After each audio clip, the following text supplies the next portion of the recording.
Allow me to introduce you to Derrick Rose. What a move by Rose. Oh! Your favorite point guards of today had no chance against Derrick Rose. Yeah. If you haven't heard of Derrick Rose, he was only one of the most explosively athletic point guards to play the game.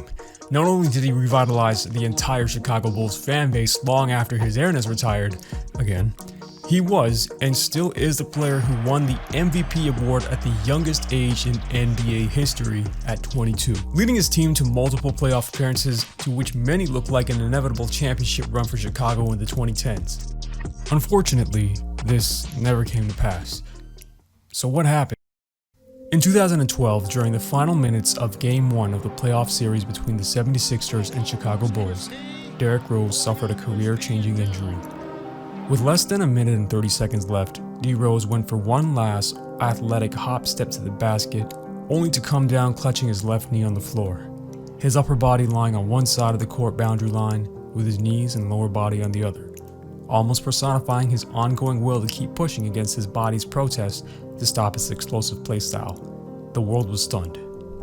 Derrick Rose was down, and this was an injury that would force him to change his playstyle away from the iconic point guard who literally made his matchups call in sick to avoid playing against him. It was like, oh, D Rose playing hard. I'm feeling some tendonitis.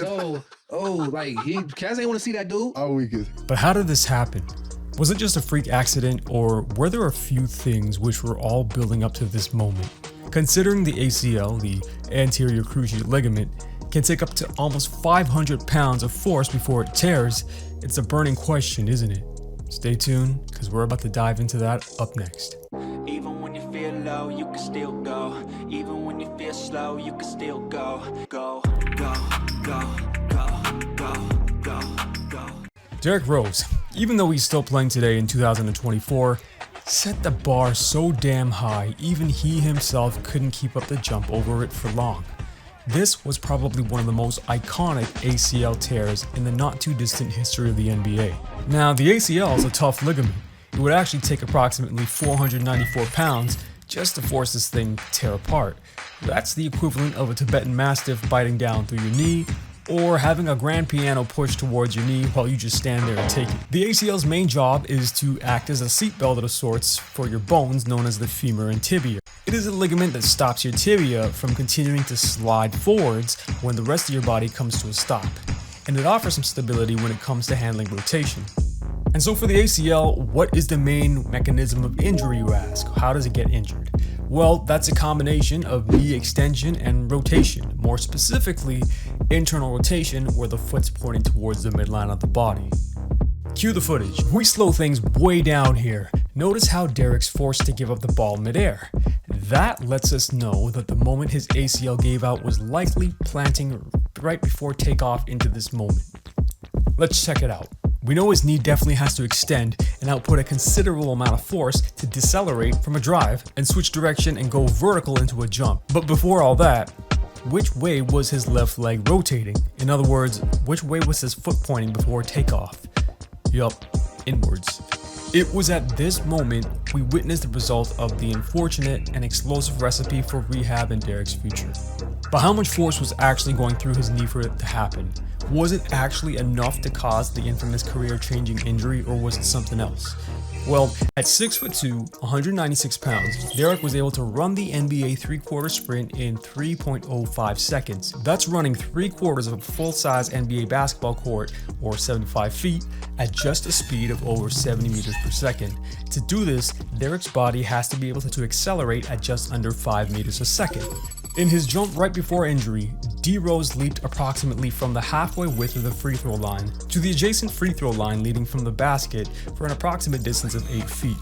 Now, despite this large leap, let's pay attention to just how minimal of a stopping distance he had to halt his body from going forwards and make it go upwards instead after the hop step. Basically less than a foot. So at 196 pounds, moving roughly at a speed of 16.4 feet per second, it'd take 2,500 pounds of force for him to come to a complete stop, or the weight of a polar bear. And we know the ACL has its work cut out for it holding things down rotational stability, but how much were Derrick's other muscles, specifically his legs, working against him in this particular moment? Studies have shown time and time again that during potentially injurious maneuvers, such as these like side steps, cutting, and single leg landing, require large amounts of force from the quads. During these types of movements, the quads can produce up to 77 pounds of shear force alone, wherein considering maximal shear force loads at failure have been documented to be as low as 44.5 pounds. Do the math. That's 32.5 pounds of force extra that the body's not able to stop here. But of course, all this just didn't happen by chance from this one incident, did it? D. Rose's playstyle was infamous for its use of explosive maneuvers and his leaping ability. A playstyle, like, while fun to watch, is definitely going to need some help putting the brakes in between moves. It'd be like driving a Lambo with brakes from a Toyota Prius. It's not quite enough to just have brakes to be able to exert the same exact force as the horsepower of the car. You'd want brakes that have more than the horsepower so that the brakes can easily overcome that forward motion and bring the car to a safe stop. This is why hamstring conditioning is of the utmost importance for not just D. Rose, but all athletes and active individuals. We talked about the kinetic chain in my Body Mechanics 101 series, and this is a perfect example of how everything is indeed connected and works synergistically for true optimal performance. In the case of Derrick Rose, one of my favorite point guards to play the game of basketball, his story certainly didn't come to an end after his injury, but one can only wonder. What really went on behind the scenes with the trainers who worked with him and assessed his physiological needs to be able to perform on the court each night? That's been episode 1 of Sports Injury Science, folks. I hope to see y'all in the next one. And until then, you know what I always say. May the best of your todays be the worst of your tomorrows. Peace.